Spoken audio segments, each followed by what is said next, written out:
And now they are on board the ship. The ship is getting ready to pull out of the San Diego Bay.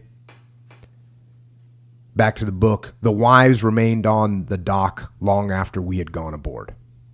The skirl of bagpipes sounded as we waved to them.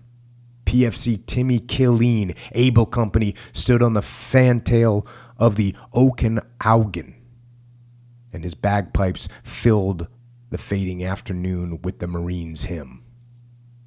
Handkerchiefs fluttered from the dock, and the ship's horn blasted. We were underway. There were tears, but Marines and Marine wives aren't ashamed of tears when their hymn plays.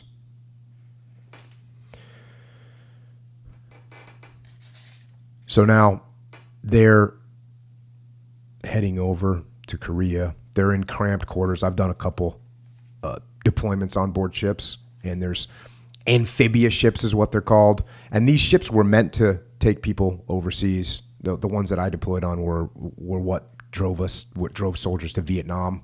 We used to deploy on those ships for 6 months.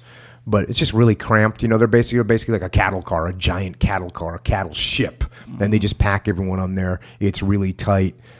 And there's not much to do on there. But, you know, you take a bunch of Marines, you put them on a ship, and they figure something out. Back to the book. Staff Sergeant Richard revealed himself to be an all-purpose NCO and an acquisition specialist. One day he produced a set of boxing gloves, and the men of Baker 17 immediately became avid pugilists. For 3 exuberant rounds, to the delight of the company, the little bull Bifolk and the little gorilla Lupacini engaged in mutual annihilation.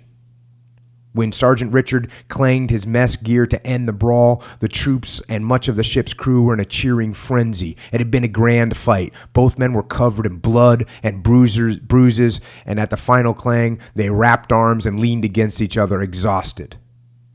My mortar men swarmed into the square, pummeling Bifolk with congratulations. Perkins, who had been holding Bifolk's glasses, placed them carefully over his swollen eyes. I saw Burris then gently guide Bifolk out of the ring. Gene O'Brien, Lupacini's platoon sergeant, followed with his man. And Baker 17 was still whistling and cheering when the 2 fighters and their handlers went through the hatch and down the ladder to sick bay. Joe Kursaba stood next to me. So Joe Kursaba is one of the platoon commanders, stood next to me. This outfit is coming together, he said. Joe rarely smiled, but there was a big grin on his face after that fight. So there's, you notice that in these stories about combat, wrestling, fighting, boxing, there is something to it. There is something to it that bonds men together. Fact.